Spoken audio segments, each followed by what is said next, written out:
नमस्कार दोस्तों, मेरा नाम है विजय कुमार। आप देख रहे हैं कॉमिक्स पिटारा चैनल को।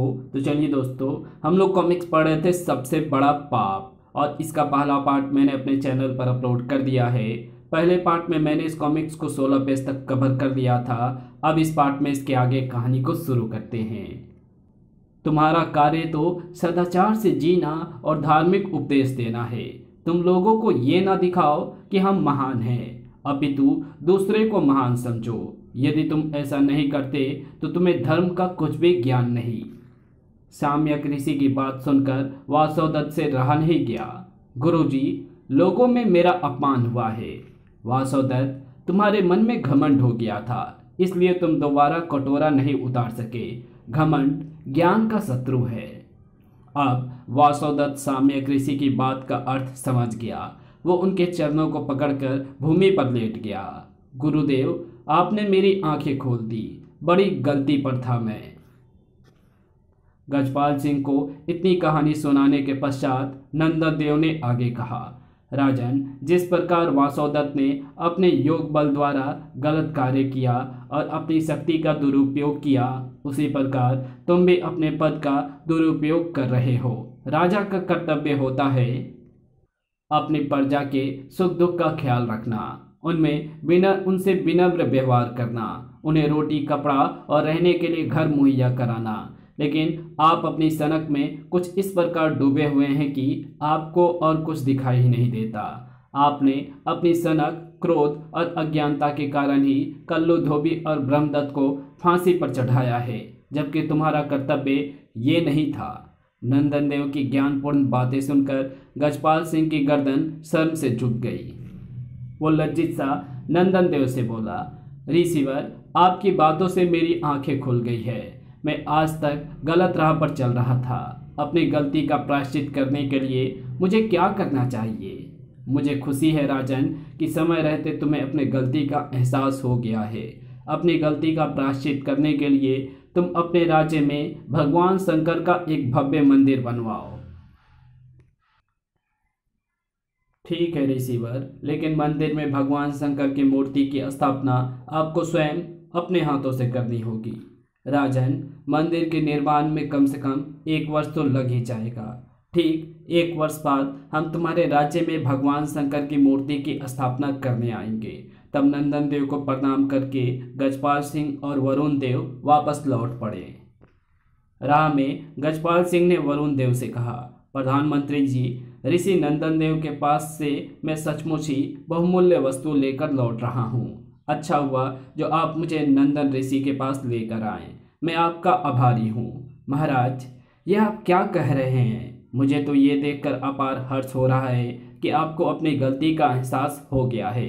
अब जल्द ही हमारे राज्य में खुशहाली छा जाएगी। राजमहल में पहुंचकर उसने प्रधानमंत्री को आदेश दिया, प्रधानमंत्री जी, देश विदेश से अत्यंत कुशल कारीगरों को बुलवाओ। हम बहुत ही भव्य मंदिर बनवाना चाहते हैं। जो आज्ञा महाराज। जल्दी सारे राज्य में गजपाल सिंह के मंदिर बनवाने की बात फैल गई। लगता है महाराज को इस बार फिर कोई नई सनक सूझी है। चलो, सनक ही सही, लेकिन इस बार महाराज को मंदिर बनाने का ख्याल तो आया। पता नहीं मंदिर के निर्माण कार्य से रुष्ट होकर महाराज जाने कितने लोगों को मौत के घाट उतारेंगे। प्रधानमंत्री ने दूत को भेजकर देश विदेश से भवन निर्माण के कुशल कारीगर बुलवाए, जिन्हें गजपाल सिंह ने आदेश दिया। आप लोगों को इतने भव्य मंदिर का निर्माण करना है जिसे देखकर सारी दुनिया वाह वाह कर उठे। मंदिर के लिए उचित स्थान खोजने के पश्चात बड़े जोर शोर से मंदिर का निर्माण कार्य शुरू हो गया। मैं इस मंदिर में भगवान शंकर की सोने की प्रतिमा स्थापित करवाऊंगा। उसने मंदिर में चांदी के सुंदर खंभे लगवाए, दीवारों पर हीरे जवाहरात जुड़वाए। धीरे धीरे मंदिर को बनते बनते करीब 11 माह व्यतीत हो गए। एक दिन सोने का बहुत सुंदर शिखर कलश लेकर एक शिल्पकार उसके पास आया। वाह शिल्पी, तुमने शिखर कलश तो बहुत खूबसूरत बनवाया है। हमारे मंदिर का निर्माण कार्य लगभग पूरा हो चुका है। अब हम इसी कलश को मंदिर की चोटी पर लगवाएंगे। गजपाल ने उचित पुरस्कार देकर शिल्पकार को विदा किया। दूसरे दिन ही गजपाल सिंह ने कारीगरों के द्वारा वो शिखर कलश मंदिर की चोटी पर लगवाया। वाह, कलश कैसा चमक रहा है। अभी वे लोग मुग्ध भाव से सोने के कलश को निहार ही रहे थे कि कलश चोटी से टूटकर पृथ्वी पर आ गिरा। अरे! गजपाल सिंह ने तुरंत ही कारीगरों को आदेश दिया, इस बार इस कलश को बहुत मजबूती के साथ शिखर पर स्थापित करो। जी महाराज। उसी समय कारीगर कलश को स्थापित करने के लिए कलश को लेकर मंदिर की चोटी पर पहुंचे। उन्होंने बहुत मजबूती के साथ कलश को चोटी पर पुनः स्थापित कर दिया। तभी ओह, कलश तो इस बार फिर नीचे की ओर आ रहा है। कलश तेजी से पृथ्वी पर आकर गिरा। उसके पश्चात कई बार कलश को मंदिर की चोटी पर स्थापित किया गया, लेकिन वो हर बार नीचे गिर पड़ता था। ये देखकर गजपाल क्रोधित हो उठा। लगता है ये कारीगर होशियार नहीं हैं, तभी तो कलश को मंदिर के शिखर पर स्थापित नहीं कर पा रहे हैं। उसने तुरंत ही सैनिकों को आदेश दिया, सैनिकों, इन सभी कारीगरों को पकड़ कर ले जाओ और इन्हें कारागार में डाल दो। जो आज्ञा महाराज। सैनिक तुरंत ही सभी कारीगरों को पकड़कर कारागार की ओर लेकर चल दिए। तब गजपाल सिंह ने सारे राज्य में ढिंढोरा पिटवाया। जो भी व्यक्ति कलश को मंदिर के शिखर पर स्थापित कर देगा, उसे महाराज गजपाल सिंह की ओर से 1 लाख स्वर्ण मुद्राएं पुरस्कार में दी जाएंगी। ढिंढोरा सुनकर प्रजावासी आपस में कह रहे थे, कौन इस सन की राजा के फटे में टांग अड़ाए। बेचारे कल्लू धोबी और पंडित ब्रह्मदत्त भी स्वर्ण मुद्राओं के लालच में राजा के पास गए थे, लेकिन राजा ने उन दोनों को फांसी पर चढ़ा दिया। नहीं भाई नहीं, हम तो इस कार्य को करने के लिए महाराज के पास बिल्कुल नहीं जाएंगे। उसी प्रकार कई माह बीत गए। कोई भी आदमी कलश को शिखर पर स्थापित करने के लिए गजपाल सिंह के पास नहीं आया। ये देखकर गजपाल सिंह परेशान हो उठा। आज तक मैंने जिस बात की भी इच्छा की उसे हर कीमत पर पूरी करके छोड़ा, लेकिन मंदिर के कलश के बारे में कुछ समझ में नहीं आ रहा है। चोटी पर कलश को कैसे स्थापित किया जाए। धीरे धीरे 1 माह बीत गया। मंदिर बिना कलश के अधूरा ही पड़ा रहा। तब एक दिन नंदन देव ऋषि गजपाल सिंह के महल में पधारे। आइए ऋषिवर, आपका स्वागत है। गजपाल ने नंदन देव को उचित स्थान पर बिठाया। तब नंदन देव ने उससे कहा, राजन, पूरा 1 वर्ष बीत गया है। मंदिर का निर्माण कार्य तो पूरा हो चुका होगा। ये सुनकर गजपाल ने निराश भरे शब्दों से कहा, ऋषिवर, मंदिर तो कभी का बन चुका है, लेकिन उसके शिखर पर स्वर्ण कलश ठहर नहीं पा रहा है। लाख प्रयत्न करने के पश्चात भी हमें इस कार्य में सफलता नहीं मिल पाई है। ओह, कहकर नंदन देव सोच में डूब गए। कुछ देर तक मनन करने के पश्चात उन्होंने गजपाल से पूछा, राजन, एक बात बताओ, आपने इस मंदिर का निर्माण क्यों करवाया। ऋषिवर, मैंने अपनी पिछली गलतियों के प्रायश्चित के रूप में आपके कहने पर इस मंदिर का निर्माण करवाया है। राजन, आप अभी तक अपनी पिछली बुराइयों को नहीं त्याग पाए हैं। मैंने आपको क्रोध करने के लिए मना किया था, लेकिन आपने क्रोध में आकर सारे कारीगरों को जेल में डलवा दिया। गजपाल सिंह, तुमने मंदिर का निर्माण प्रायश्चित के रूप में नहीं, बल्कि अपने अहंकार की तृष्टि के लिए करवाया है। तुम चाहते हो कि तुम्हारे मरने के बाद भी लोग तुम्हें याद रखें। जरा सोचो, इस मंदिर के निर्माण कार्य में तुम्हारा क्या योगदान है। इसमें पैसा प्रजा का लगा है, श्रम कारीगरों का लगा है। जब तक तुम अपने झूठे अहंकार को नहीं त्यागोगे, तब तक मंदिर का कलश स्थापित नहीं होगा। याद रखो, ईश्वर वही वास करता है जहाँ सच्ची श्रद्धा हो। उसे सोने चांदी से नहीं खरीदा जा सकता। नंदन देव की बातें सुनकर गजराज की आंखें खुली। वो बोला, ऋषिवर, मुझे क्षमा करें, मैं सचमुच ही अहंकार में डूबा हुआ था। कृपया करके बताइए कि किस तरह कलश की स्थापना की जा सकती है। ये सुनकर नंदन देव ने उससे कहा, राजन, अभी तक मंदिर के निर्माण में तुम्हारा श्रम नहीं लगा है, अतः साधारण श्रमिक की तरह मंदिर की चोटी पर जाकर तुम्हें स्वयं कलश की स्थापना करनी होगी। ठीक है ऋषिवर, मैं ऐसा ही करूँगा। तब नंदन देव की बात मानकर गजराज स्वयं कलश को लेकर मंदिर की चोटी पर चढ़ा और चोटी पर कलश को स्थापित कर दिया। इस पर कलश नीचे नहीं गिरा और वो नीचे उतर आया। तब बड़ी धूमधाम के साथ नंदन देव ने भगवान शंकर की स्वर्ण प्रतिमा को मंदिर में स्थापित किया और उन्होंने गजपाल से कहा, राजन, आज से इस मंदिर का द्वार जनसाधारण के लिए खोल दो।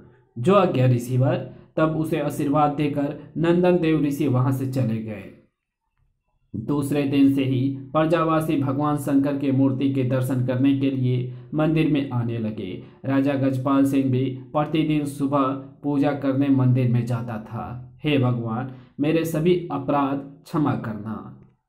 एक दिन जब प्रातःकाल के समय गजपाल ने शंकर भगवान की मूर्ति के चरणों में रत्न जड़ित वस्त्र आभूषण चढ़ाए तो रामदास नाम का एक गरीब ब्राह्मण पूजा करने के लिए मंदिर में आया। जैसे उसने लोटे का जल शंकर भगवान की मूर्ति के चरणों में चढ़ाया, गजपाल सिंह के रत्न जड़ित वस्त्र भीग गए। तब क्रोध में भरकर गजपाल ने उसे कहा, बड़ा असभ्य मालूम देता है, क्या तुझे तनिक भी तमीज नहीं? मैंने मोतियों एवं रत्नों से जड़ित वस्त्र भगवान पर चढ़ाए और तूने पानी डालकर इनको खराब कर दिया। अंधाता, मैंने वस्त्रों की ओर ध्यान नहीं दिया और प्रतिदिन की भांति आकर जल चढ़ा दिया। जानबूझकर भला मैं ऐसा क्यों करता? रामदास ने विनम्रता से उत्तर दिया। किंतु गजपाल आपे से बाहर होकर बड़बड़ाता ही रहा। तब उसके क्रोध को देखकर रामदास ने कहा, अंधाता, भगवान तो भावना के भूखे हैं। जिसके पास जैसा साधन होता है वो उसी से भगवान की पूजा करता है। मैं गरीब हूँ, जल ही चढ़ा सकता था। इसमें बुरा मानने या बड़बड़ाने की क्या बात है? रामदास की बात सुनकर गजपाल ने क्रोध से कहा, यदि भगवान भावना के भूखे हैं तो चल, तू भी भगवान की अपने अपने प्रकार से पूजा कर। मैं भी यज्ञ द्वारा भगवान की पूजा करूंगा। देखे भगवान किस पर प्रसन्न होकर दर्शन देते हैं। ठीक है राजन, मुझे आपकी चुनौती स्वीकार है। राजमहल लौटकर गजपाल ने तुरंत ही प्रधानमंत्री को आदेश दिया, प्रधानमंत्री जी, हम बहुत विशाल शंकर यज्ञ का आयोजन करना चाहते हैं। तुरंत ही यज्ञ का उचित प्रबंध किया जाए। जो आज्ञा महाराज। प्रधानमंत्री ने स्वयं अपनी देखरेख में शंकर यज्ञ का आयोजन करवाया। काशी से प्रसिद्ध पंडितों को बुलवाया गया। वेद पाठ वातावरण में गूंजने लगे। इसी प्रकार धूमधाम से यज्ञ प्रारंभ हो गया। दूसरी ओर गरीब रामदास ने बड़े प्रेम से अपने हाथों से भगवान शंकर के लिए रोटियां बनाई। बड़ी श्रद्धा के साथ थाल में उन्हें रखकर मंदिर में पहुंचा। थाल को शंकर भगवान के आगे रखा और आंखें मूंद कर बोला, प्रभु, इस दास का प्रसाद ग्रहण करो। प्रार्थना करने के पश्चात जैसे उसने आंखें खोली, अरे ये क्या, थाल खाली रखा है। थाल की रोटियां कहाँ गई? उसने आसपास रोटियों को ढूंढा, लेकिन रोटियां उसे नहीं मिली। तब उसने सोचा, शायद कोई चूहा आंख बचाकर रोटियां ले गया होगा। वो दिन रामदास ने भूखे रहकर ही काटा। दूसरे दिन भी थाल में उसकी रोटियां गायब हो गई। आखिर रोटियां चुराता कौन है? इस प्रकार रोज रोटियां गायब होती रही और रामदास भूखा ही रहकर शिव की पूजा में लगा रहा। दूसरी ओर परेशान सा गजपाल सोच रहा था, यज्ञ होते हुए आज पूरे 7 दिन बीत गए हैं, लेकिन शंकर भगवान ने मुझे आज तक दर्शन नहीं दिए हैं। तभी गजपाल के मन में एक विचार आया, रामदास भी अपनी तरह से शंकर भगवान की पूजा कर रहा होगा। मंदिर में चलकर देखना तो चाहिए कि वो किस प्रकार शंकर भगवान की पूजा कर रहा है। ये सोचकर वो रथ में बैठकर स्वयं ही रथ को चलाते हुए मंदिर की ओर चल पड़ा। इधर रामदास जब थाल में रोटियां रखकर मंदिर में पहुंचा, आखिर रोटियां गायब होने का रहस्य पता तो लगना ही चाहिए। रोटियां जाती कहाँ है? उसने रोटियों का थाल भगवान शंकर के चरणों में रख दिया और स्वयं एक खंबे के पीछे छिपकर खड़ा हो गया। कुछ देर बाद ही एक दुबले पतले आदमी ने मंदिर में प्रवेश किया। वो तेजी से रोटियों के थाल की ओर बढ़ा। कहीं यही तो प्रतिदिन रोटियां नहीं चुराता। उस आदमी ने मूर्ति के पास पहुंचकर जल्दी से थाल में रखी रोटियां उठाई और बाहर की ओर भागने लगा। ओह, तो ये है रोटी का चोर। लगता है बेचारा बहुत भूखा है। मेरे पास घी है, क्यों ना इस आदमी को घी भी दे दूं। बेचारा घी को रोटियों पर चुपड़ लेगा। ये सोचकर रामदास उस आदमी के पीछे दौड़ा। ठहरो ठहरो भाई, सूखी रोटियां कैसे खाओगे? ये घी भी लेते जाओ, चुपड़ कर खाना। अब रोटियां चुराने वाला आगे आगे था और रामदास पीछे पीछे। ठहरो भाई ठहरो। अचानक भागते हुए दुबले पतले आदमी को ठोकर लगी और वो कराहता हुआ जमीन पर गिर पड़ा। आ! रामदास दौड़ता हुआ उसके पास आया और कंधे पर से अंगोछा उतारकर उसको हवा करने लगा। मैंने पहले ही तुम्हें भागने को मना किया था, लेकिन तुम ना माने। तभी गजपाल का रथ वहां पर आकर रुका। ये क्या हो रहा है रामदास? क्या इसी प्रकार तुम शंकर भगवान की पूजा कर रहे हो? गजपाल के ये कहने भर की देर थी कि घायल आदमी के स्थान पर स्वयं शंकर भगवान प्रकट हो गए। भगवान, तो ये आप थे? हाँ रामदास, मैं तुम्हारी परीक्षा ले रहा था जिसमें तुम उत्तीर्ण हुए।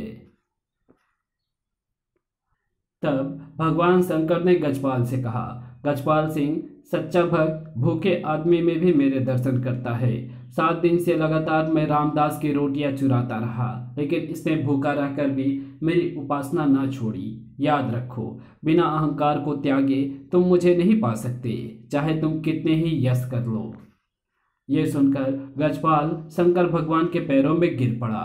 भगवान, मुझे क्षमा करो। रामदास निश्चय ही आपका सच्चा भक्त है। इसके कारण आज मुझे भी आपके दर्शन हो गए, मेरा जीवन सफल हुआ। तब गजपाल एवं रामदास को आशीर्वाद देकर शंकर भगवान अदृश्य हो गए। इस घटना के बाद ही गजपाल ने राजपाट अपने युवा पुत्र प्रेमराज को सौंप दिया और स्वयं संन्यास लेकर हिमालय की तलहटी में तपस्या करने चला गया। और इसी के साथ ये कहानी यही समाप्त होती है। तो आपको ये कहानी कैसी लगी कमेंट में लिख करके ज़रूर बताना। चैनल पर नए हो तो चैनल को सब्सक्राइब कर ऑल नोटिफिकेशन को सिलेक्ट ज़रूर कर लेना। Thanks for watching my videos.